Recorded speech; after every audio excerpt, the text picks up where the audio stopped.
boys, let's go!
Destiny calls, and the dice hit the table.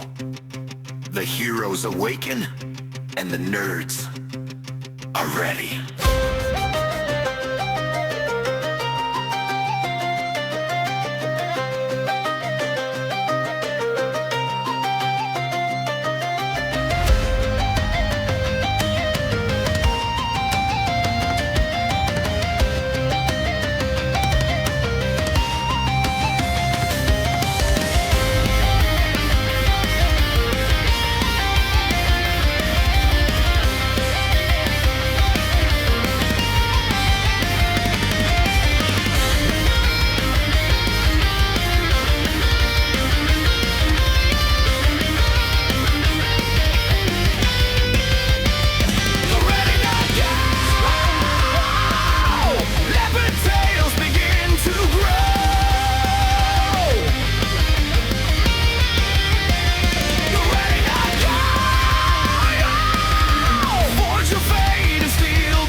Folks, welcome back to Ready Nerd Go. I feel like it's been a little while since you've heard our dulcet tones.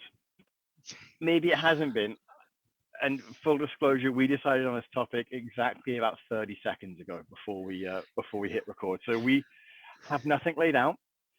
We don't really know what's going on. It's going to be chaos of the best kind. My name's Alex. I'm Enko. Chaos incarnate. Darkness incarnate. So that's where we're at. I forgot how I was actually going to open it, and I forget what the lyrics in this song are in terms of any kind of introduction. So I apologize because this is going to sound worse than it perhaps even worse than usual, and we have a fairly low standard to begin with. But hi, this is Ready Nerd Go. We're the RPG podcast. yeah, that should be how we start. So I don't know if you'll remember, an episode or two ago, we were joking about creating an RPG game called, I think I said, I don't know, like Cats versus Zombies or some shit on the show. And then we sat down afterwards and we thought, that's kind of funny. Let's see what we can do. And Enko fairly pointed out this is how this topic came. I was like, almost everyone wants to be a game designer at some point. Fuck it, let's make that the topic, and then I hit record. So we haven't gone past that. We don't know where this is going at all. But yeah, Win or lose, it's gonna be fun. Well, that's just it. I think I've lost the thing to my mouse. That's really annoying. Cursor? Oh no, did I turn it off? No, it's on. Anyway, I have an actual mouse, and it's just not working, and I think it's because I've unpaired the Logitech thing from it. Anyway, that's neither here nor there. Yeah, We that is completely unrelated to, designing an RPG game. yeah. So I'm assuming that based on what you just said, that you've also thought about being or designing your own thing. Oh yeah, no, I've definitely tried my hand at making my own fantasy heartbreaker, which so most people start the tabletop RPGs playing like D&D, right? And so after a while, the term fantasy heartbreaker came around, which is pretty much everybody that starts playing D&D at some point goes, it's all right, but it's not great, and I think I could do better. And then they try to make their own version of D&D, and the graveyard of the tabletop RPG landscape is absolutely flooded to the brim with people's attempts at making a better D&D.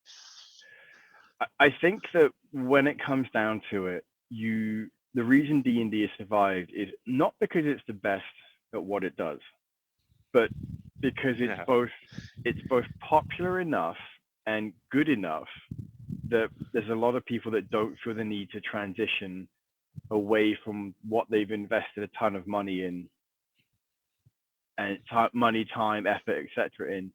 in terms of actually playing. So is D&D the best tabletop RPG out there? I haven't played them all, and I'm not even going to say yes. But is it one of the most easily accessible in terms of market share, in terms of what you can find, where you can find it? Absolutely. Yes. Like no question there. It is. Again, there's a reason we kept calling things Dungeon Master in some of the early shows, because that's the term that a lot of people are used to using with D&D. Mm-hmm. Like we've so many of us have used D&D terms in just describing it like a tabletop RPG sort of thing, that yes, of course, D&D is the yardstick. However, it's not the best out there. But where was I going with this point? Shit. Oh, is it the best? No, but it is the most well known. So trying to make something better than D&D when you've already got Pathfinder 2e out there, which again, your mileage may vary on which one you prefer, but it's already a viable alternative, is going to be very difficult when you're trying to mirror the same system, unless you've got some kind of intellectual property or IP like The Witcher to drive it. It's actually a really interesting time for fantasy heartbreakers, which actually I didn't think about how topical this was until we started getting into it. But it's actually a really interesting time for fantasy heartbreakers, because do you know anything about the OGL fiasco? Let's just assume that I don't. Okay, and so again, like I'm saying that because whether I do or I don't, it still needs to be explained. Do you know what the OGL is? I have no idea. Okay, so the OGL is the Open Game License. It's a license that Wizards of the Coast put out forever ago. There's been a couple of iterations, but it's essentially what gives all of these secondary companies like the legal framework to operate inside of, to make content for D&D like safely. So like it really exploded around D&D 3.5, where you had like the game store shelves were just filled with D&D knockoff stuff, and like expansions for D&D and adventures and extra classes and all that stuff. And oh god, I think it might have actually been a couple of years back now. Anyway, relatively recently, Wizards of the Coast tried to change the OGL to cut off the third-party market, because they were being selfish pricks, let's be honest. Mm-hmm. And a lot of people rebelled against that for a few reasons. The main one being that due to how the OGL is written, they can't force people to update to a new version that restricts them. People can just operate off of one of the old ones because it says in the license that you can just operate off of whichever version you want. I'm paraphrasing, but Fair. a lot of people started stepping away from, like, a lot of like the big third parties started stepping away from the OGL, like Paizo, who makes Pathfinder. They're like one of the other big names in the industry. Of course, you have to understand that like Wizards of the Coast is way up at the top, and then way lower down is like even their immediate runner-ups in terms of like market saturation and what have you. But Paizo, they created the Orc license. I can't remember what exactly that expands out to, but like they created their own alternate license. Some people created their own alternate licenses, and they started making their own brand new rounds of Fantasy Heartbreakers. Some of the like biggest game design names in the industry that were making third-party content for D&D started working on their own spin-offs. Like Kobold Press started working on their own, Matt Colville started working on his own, and like Darrington Press, which is the publishing outlet for Critical Role, they started working on their own, which most of these are out and active at this point. Like Darrington Press had I can't think of the name right now, and anybody who's listening to this who's at all attached to the RPG space is screaming at me right now because I can't remember it. But long story short, we actually have a number of D&D Fantasy Heartbreakers that are out and making their attempt at the moment from relatively well-known players in the industry. So it's actually a really interesting time for Fantasy Heartbreakers, kind of like the 3.5 era all over again. Because it's actually, sorry, my brain's down memory lane at this point. So No, when fourth edition came out, like D&D fourth edition, Wizards of the Coast also tried screwing over the third-party publishers by putting out the how was it called, the GSLs, I think what it was called. I know I'm not remembering that one correctly, but they put out fourth edition not under the open game license, but under its own game license that was ridiculously, needlessly more restrictive, and that was one of the many reasons that people bounced off fourth edition. Which we could have a whole episode on fourth edition because that was like edition warring is really common in D&D, and fourth I'm edition is kind genuinely of like the curious redheaded about that stepchild. topic, so I definitely think it's something that's going to come up because it's Oh yeah, something that I want to learn more about, and it's an excellent excuse for me to pin you down and say, hey, what are your thoughts on this? oh, I have many thoughts on that. But yeah, so to the point of the episode, most Fantasy Heartbreakers are kind of best described as D&D butt. Mm-hmm. And then the butt is whatever particular thing irked this particular designer that they thought they could do better on. And sometimes it is better, sometimes it's you didn't actually think this through. On the rare occasion there's, oh, you didn't understand the original game, and the thing you were complaining about wasn't actually a problem.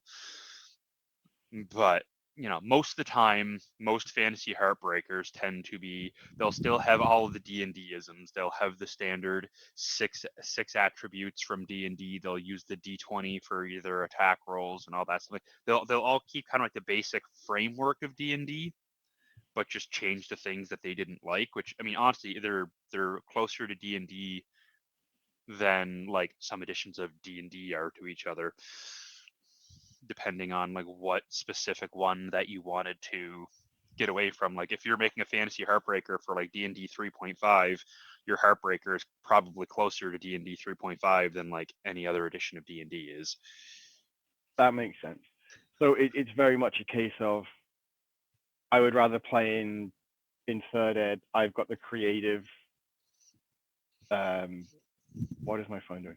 I've got the creative gumption to pull a story out of my ass to do this, and yeah, fuck it, I'm not moving on to fourth ed. I'm not spending the money to upgrade D&D when my players love this edition. We're going to keep playing in this edition, and there's a whole ton of other stuff out there that we can get, create, whatever, and live in this area. And yeah, hey, like maybe someone else liked it too. Maybe they want my my stuff. like most of the time they disappear into obscurity fairly quickly. Yeah. But every once in a while you will have the ones that actually like connect. Like, I mean, I mentioned Paizo and Pathfinder before, Hmm. but like Pathfinder was a D&D heartbreaker. Like, Pathfinder was literally just when Wizards of the Coast went from 3.5 to 4th edition. Paizo decided, hey, we don't want to do that. We want to keep making content for 3.5. We're going to make our own version of 3.5. And that's literally what Pathfinder First Edition is. It's the exact same game as D&D 3.5 with some house rules. Which is a really interesting concept as someone who played Pathfinder Second Edition or 2E before ever. I still haven't actually played D&D. Yeah. I'll put that out there, and regardless of your opinion on it, uh, Pathfinder 2E is my default benchmark now for games. It's my, well, how does it work here? It's why I think I'm enjoying Starfinder that we're playing currently at the shop. Despite the setting being far from what I would typically enjoy, I'm able to. It's a practice to get the nature of the game. I am enjoying that characters and what have you. Um, Side note: did you hear about the fact that in the tutorial we almost had a TPK, total party kill, for those of you who are new this episode? Oh, I think one of you mentioned it, but I didn't actually get the details on what happened. Catastrophically bad rolls,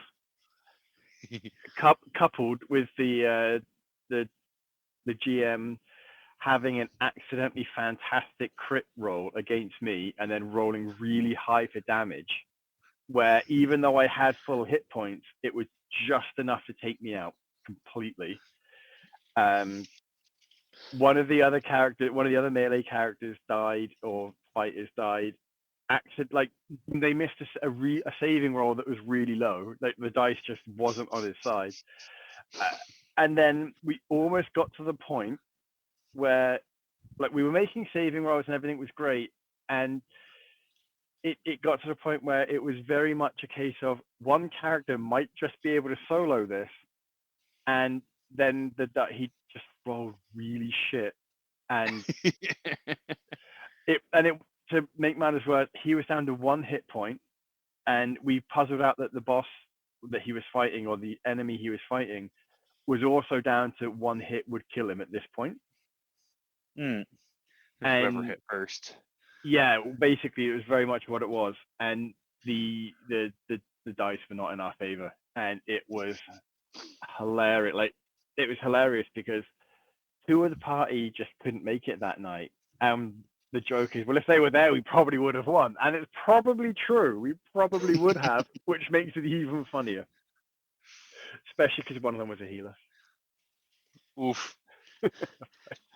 But like, that's part of the magic of it, right? Like, it's me and one of the other guys were laughing away as we realized that this might actually happen. We might all die, and I'm like, come on, everyone fail. We're so close. Yeah. Now that, like, because our characters were out fairly early, and now that we were out, it was brilliant. But again, like, I went from rolling really well to rolling really poorly, and the fact that I rolled poorly, like, I had 3 attacks. I didn't have to roll high to hit with the stats that I needed, and whiffed on every single one of them. And in hindsight, I realized I had hero points I could have used, or whatever the equivalent was, and just completely forgot about them. Isn't that how it goes, though? Always. I think every character that I've had that has died has had something. Oh wait, this would have saved him. Yep, you forgot. Yep. Yeah, it's actually kind of funny because, like, when Pathfinder was literally a reaction to 4th edition and Paizo going, oh, we don't want to move on to 4th edition. We want to keep playing in 3.5.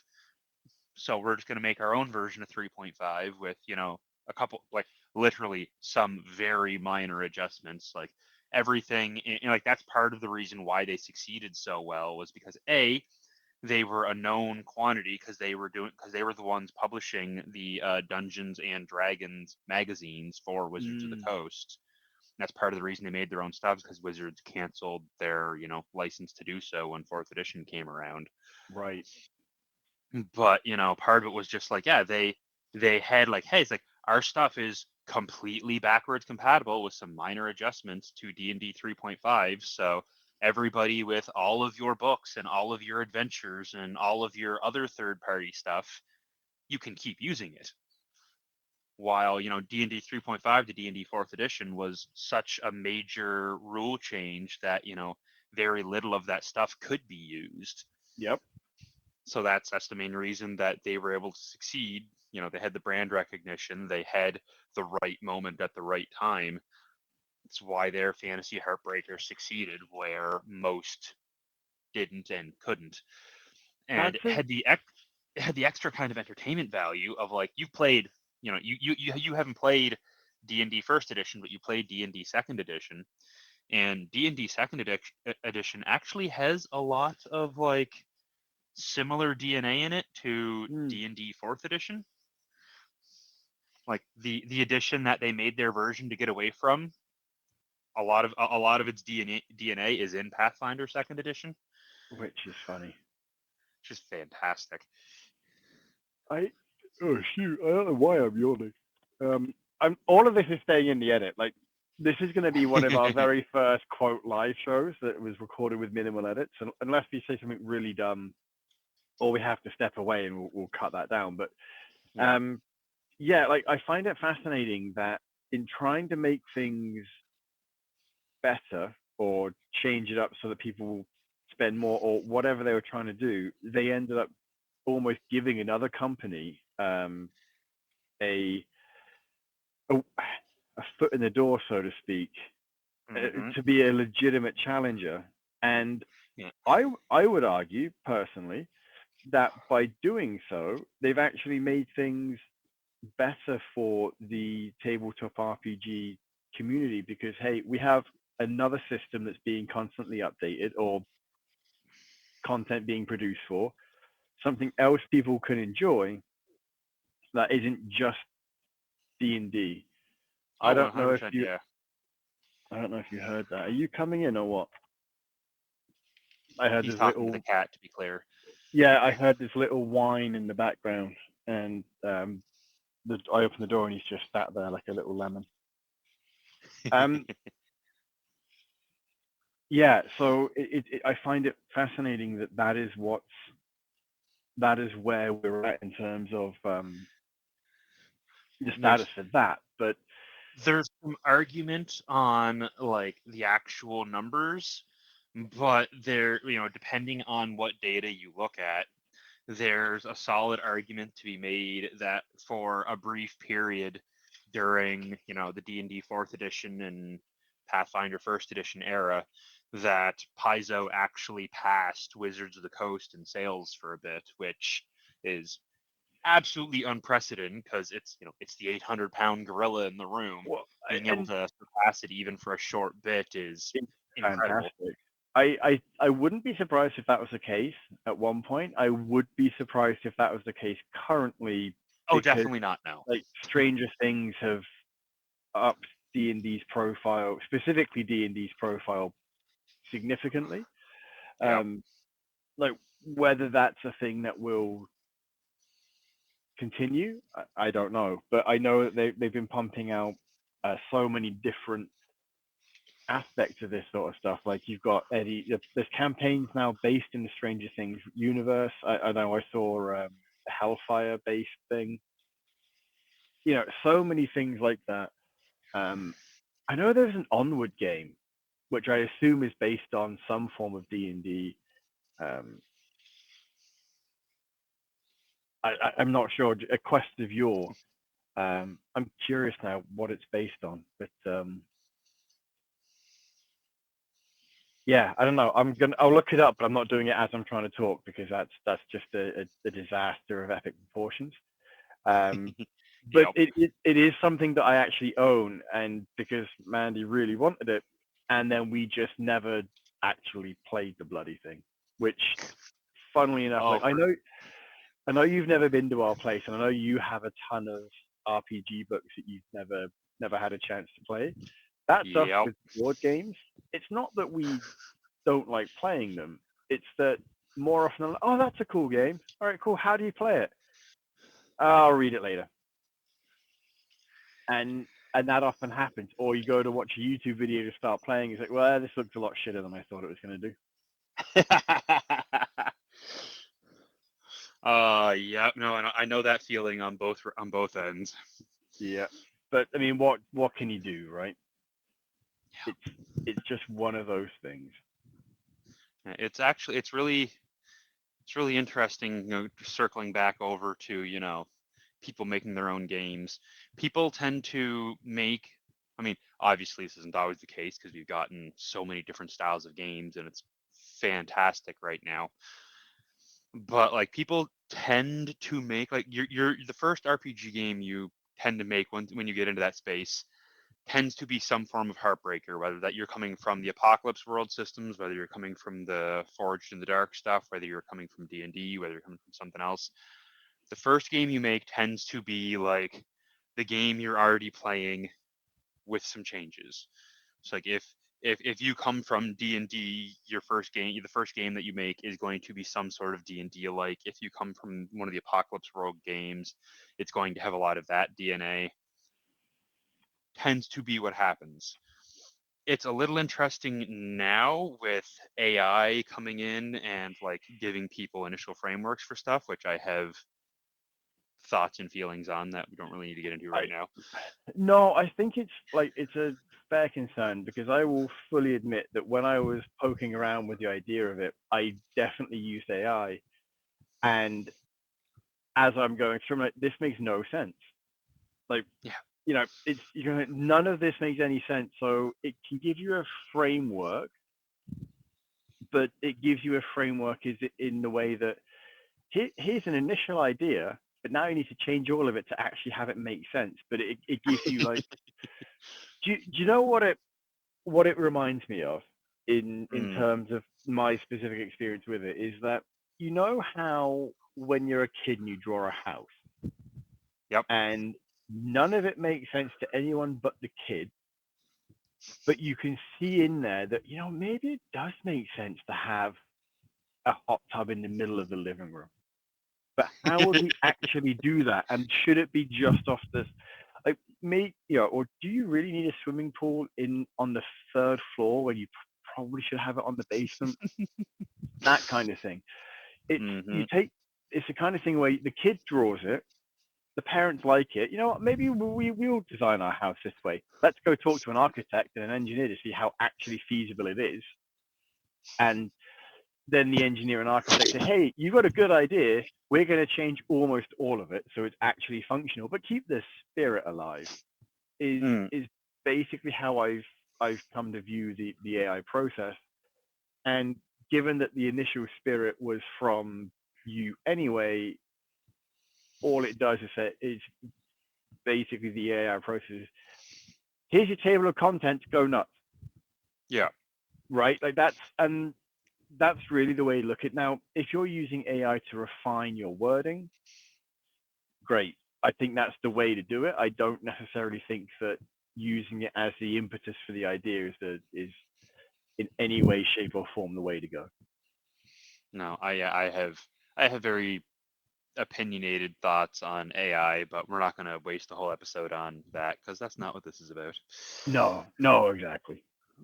But and yes, I say that with the full irony of knowing that our logo is currently AI generated, and at some point I will be fixing that. But that's when I have But actual time. and the irony of that is that the original design was one I put together very quickly, and then used AI to refine it. So is it perfect? Absolutely not. But it's doing its job for now as a semi-permanent placeholder. And that's what happens, right? Is that we will use it. We're not relying on it. We are, I suppose, but we're also trying to get around to actually fixing it or doing something different at some point. So, yeah, which is actually kind of Great tie back into making your own tabletops. Oh yeah, it is. When because like one of the things that beginning designers, your first however many number of things you make are probably going to be shit. That's fine. Hmm. It's the same as when you're in video game design. Everybody goes into video game design wanting to make their big Fallout Heartbreaker or Final Fantasy Heartbreaker or what have you, and odds are good the first dozen games you make are going to be complete trash that are not even worth putting on the marketplace. It's just you need the experience doing it to understand what you're doing and figure out what you want to do. Yep. And when you're making your own tabletop RPG, a lot of the times when people are making a Heartbreaker, they're like, hey, I don't like this one part of the game, so I want to change it. But a lot of the times, if they haven't had any experience in design, they don't know why it is the way it is or what else might break if they change that part they don't like. Have you ever heard of Chesterton's fence? I have not, no. Okay. So Chesterton's fence is something that I know you're familiar with. You probably just don't know the term. Name for it. Hmm. Yeah, or this specific term. Um, Basically, you don't get rid of a fence until you know why it's there. Because Yes. maybe it's holding something back. Maybe it's useless for 8 months out of the year, but when winter comes, that fence is the only reason you're able to get out of your house with the way the snow blows, Hmm. right? So Yep. maybe when you're designing a game, like, oh, this makes no sense. I don't like this. Yeah, but is it there for a very valid reason that you really don't want to get rid of it just yet until you know why it's there? Yep. And like it's kind of the funny thing of, sometimes there's a simpler way to do something, or like something that's more fun for the player, but you know, you need this specific part to be more complicated or less fun just because it helps like either like reinforce the themes of the game that you made, or Mm-hmm. it helps make other parts of the game more valuable, like having an encumbrance system. For most games, having an encumbrance system isn't really necessary, but like if you're playing like a survival game, that pain point is part of what makes the survival game a survival game, is Yep. having to choose what you're taking with you. Is it fun to like cap out on your inventory and need to like shuffle things around or like run a room and not be able to take that cool thing? No, it sucks. But that's also like that's part of the fantasy that you're indulging in, and if you take that pillar away, the other parts don't hold up as well. And in some ways, I would rather there be an encumbrance system for that reason. That hey, if I'm playing a game that we're trying to make it a bit more realistic, well, maybe I do want to have more of an encumbrance or something like that that's going to help me get into the setting. Is it going to work all the time? Of course not. It would be silly to assume that it would. But Yeah. it's it is something that you can reasonably get to a point where you can enjoy and make use of. Ooh, we should make a note. I want to do an episode on encumbrance systems at some point, 'cause there's some fascinating variants out there. Yeah, I'll do that now, folks. At some point, you'll get to listen to that in the future when We get around to it. probably. Well, what will probably happen is that it's going to be, oh, we'll do an encumbranceing episode. Make a note. Great. And forget about it until we need a topic and we don't have one that we can easily think of. Yeah.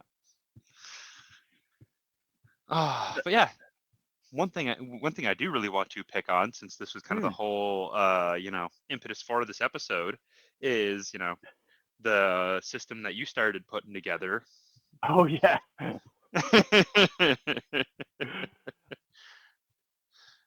And Yeah. since No. it's your Pick away. baby, Pick away. take the floor on it. It again. So I will fully admit to using AI to get the starter of it because we did it as a joke in the show. Say, hey, this is what people do, and then we put it as like, oh, wait a minute, that actually looks like it might work with some refining. So I've just been picking away at a game called Cats versus Zombies. It's bearing in mind I have never designed one of these before. I have played really limited games, which I think is an interesting way to say, can I actually still do some kind of tabletop game that might actually make sense? Hmm. Uh, I the jury is still out on that one. Really, let's be honest.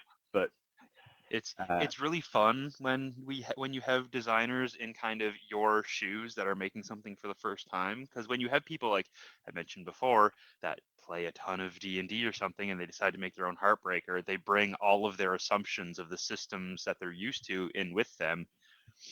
Your exposure has been so limited that I'm really curious to see, especially because you're using AI as a jumping point and AI has its own weird inbuilt assumptions. yeah, and I I'm think what. Sorry, I really cut you curious off. to I'm see really where bad at you that. take. I was nearly done.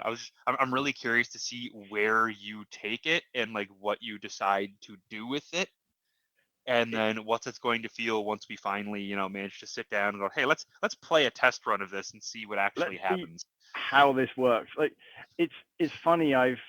The more I read about Outgunned, the game system, the more I like it, and it's more of a dice are there. Let's see what happens. So like, stats are one thing. Cool, great. We have stats. It's very much gives you a building block to play off of. We've all had or know of orange cats that share the brain cell. So Hmm. how do you incorporate the orange cat brain cell into the game? How do you do this sort of thing? Like one of my cats who decided he didn't want to come into the office uh, shares an orange cat brain cell despite not actually being orange, and yet at the same time he knows how to open a door. He just lacks the opposable thumbs to turn a round handle. Oh my god, I got a story for you on that. So I've got two cats, one multi-gray cat and one very fluffy orange cat, and she is very typical orange cat. And there's been a couple of times where I found their treat bag like out on the counter and torn open. And it was like, well, shit, I must have forgotten to put it away or something because, ADHD scatterbrain, that'll happen Mm-hmm. sometimes. And then one time I'm sitting on the couch and I hear like the crinkle of the bag and it's like, what the hell? I know that's put away. What is that? I turn around and my orange cat and this was like a big, like 3 or 4 pound bag of cat treats. She had pulled it to the top of the cat tree out of the cupboard. She had opened up the cupboard, pulled out the bag, had gotten up to the top of the cat tree, and was actively working on tearing it open while her sister is sitting at the bottom of the cat tree eating the treats that are falling down as she's trying to rip into this. That sounds like the orange cat that I had. And it's like, I didn't think you were smart enough to figure out how to do any of the steps that were necessary for this process, but you managed it, and now I need to put your cat treats somewhere else. There's a reason we have cat treats in a drawer that they haven't figured out how to open, because the tuxedo cat we have knows how to open a cupboard door. The orange cat we had years ago when we first got the tuxedo, we had to feed the tuxedo on the top of the cat tree because the orange one couldn't jump up that high because he was working on his diet. Yeah. Well, what ended up happening is he figured out how to get up to, it's a 4-layer cat tree, and he could get up to the 3rd layer, and he was standing on his hind legs, holding one of his paws on the front of the tree, and was leaning forward, grabbing with his paw a handful of kibble. That it was a kitten, the kibble was just left free reign at the time. Mm-hmm. Handful of kibble, pulling back and eating it out of his hand like a raccoon, and we just keep doing that. And I was like, well, I finally caught him doing it because he had to pull the bowl towards him to do it, and I kept talking to the same wife, why are you leaving the kitten's bowl there? Like, that's the other one can reach it. No, the other one was pulling it towards him so he could reach it. And I saw it happen. I'm like, I am both really annoyed and really proud that you have used your one brain cell for this right now.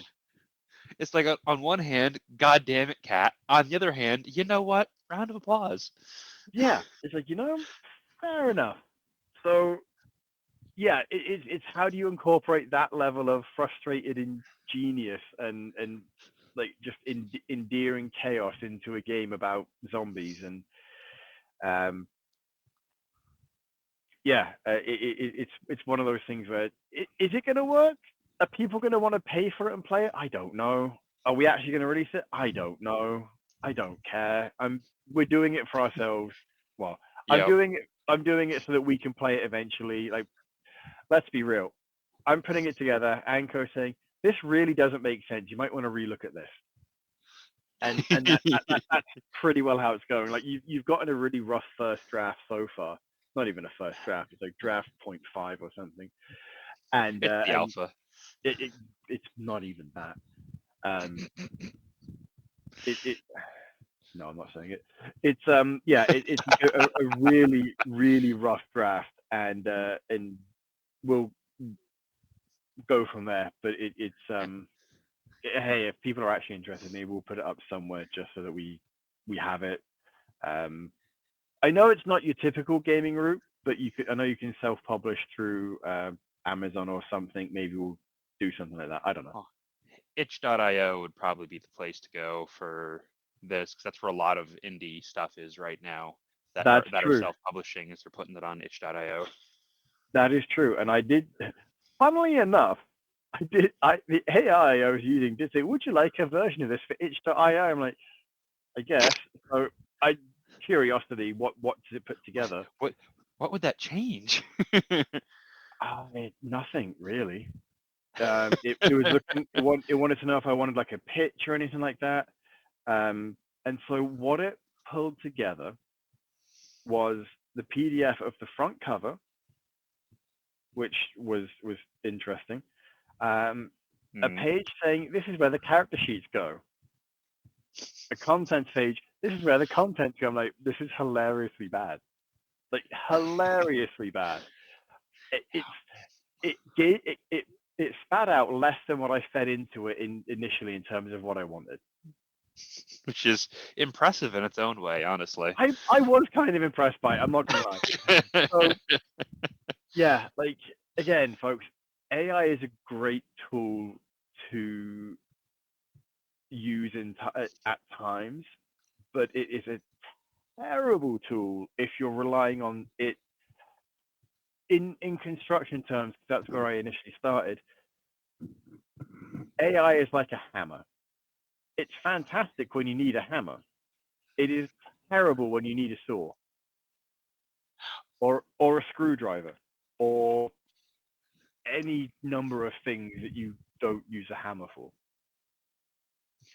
Well, there's a lot of people trying to hammer everything into place right now, and that's Mm-hmm. not going well. No, it is not. But So yeah, yeah, honestly, if we ever do get this into a usable state, we'll probably put it up on the site just so people can see it. But do not expect it anytime soon, if at all. well that's just it. Like maybe we'll do updates as we go. Like I'm sure at some point we'll do a playtest. Maybe we film it, Oh, recap it, whatever. Like I don't think filming it would be the best option because it would be a really shitty quality considering none of us know what we're doing with video filming. no, but doing an audio let's play for our first episode would be both terrible and hilarious. It it would be awful. And honestly, it would be kind of fun. Like even just to set up, especially if we did it at the shop where people are coming Yep. in to have conversations. You're like, hey, so we're recording something. Please be aware that you're involved in this now. By entering the shop, you are giving consent. And if you don't want to, just don't say anything when you're in the shop. But yeah, anyway, Oh, yeah. it's a thought. I feel like this episode has been all over the place, more or less on topic. More on topic than I was expecting, honestly. Honestly, same. Yeah, I've actually got the notes of creating your own RPG, fantasy heartbreakers, why they exist, how they exist, and tangents. Tangent should be in capital letters. Yeah, it probably should be. Um, yeah. So uh, I but feel yeah, like this is a good time to wrap, mostly because my headset just gave me a battery low warning. but like just like quick recap for people Yeah. out there. As much as I've kind of shit on fantasy heartbreakers, you should make your own. Like if you have any interest in the design space at all, take a system you like, find something you don't like about it, see if you can make it better. That's a great way to learn what you're doing. That's a great way to get your feet wet. And it's a really easy way to like say to your friends, like, hey, I want to, because it's pretty much, your own house rules for the systems. Like, Hmm. hey guys, I want to try doing this. Do you want to do it with me? And you can have a lot of fun. And even if you don't, self-publish or whatever, and I have plenty of thoughts about, modern society's drive to monetize all of our hobbies. But like, Well, if you want to just and do it for fun, just do it for fun. that's the thing. Like, if this ever gets, like, if we ever get to a state where we're gonna put this out, it's very much going to be we're doing it for ourselves. It's the same thing when I ended up publishing a book. I did it for myself. So I had it on my shelf for people who wanted to read it like yourself. Great, you can get a copy. I don't intend to monetize it beyond just that, right? Like, and it's the same Yeah. thing. If we'll put it out, if we enjoy it, maybe someone else will enjoy it. Have fun, play it, do whatever you need to do with it. I don't intend to put this out expecting to retire on it. No, I Because mean it's A, that's just not realistic, and B, that takes all the fun out of it too. right. It's the joke in the RPG scene that like how do you become a millionaire as an RPG publisher? You start as a billionaire. You're right. Oh, that's true in so many ways. In so many ways, so many things. Yeah, so we're gonna. I feel like this is a good place to wrap. Again, my headset's dying on me, which is accidentally convenient. And do I have alternate headsets? Yes. Will they actually work? Maybe we'll find out. Yeah, exactly. And that's just it, right? Maybe we'll find out. So, yeah, folks. Until next time, if you ever happen to see Cats vs. Like if you're listening to this and it is not 2026 and you've been playing Cats versus Zombies for the last 7 years, well, hey, Wow. this is yeah, wow. And I'm surprised. I would be more surprised than not. But until then, Game on. Hey, we did that backwards. I was wondering if you'd notice.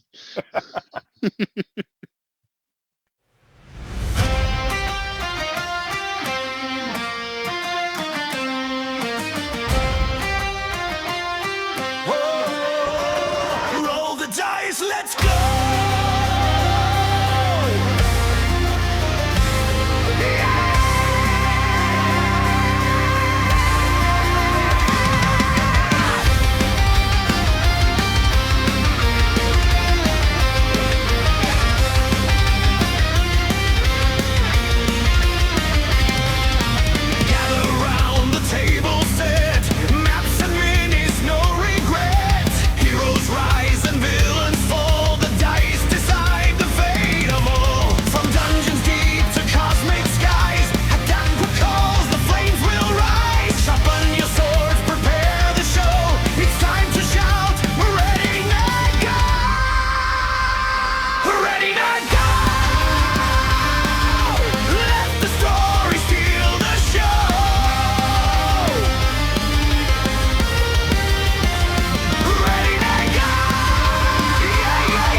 Destiny calls, and the dice hit the table. The heroes awaken, and the nerds are ready.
Hey, thanks for watching Board Game today. We always appreciate your views and your support, but there are so many ways for you to support our site. Not only can you do it right here on video, but you can go and check us out at boardgametoday.com, where we have more news, reviews, interviews, everything you could ever want. But since you're here, if you could, you can always give us a like, subscribe, or share our videos or watch something else. Is always much appreciated, and get your game on.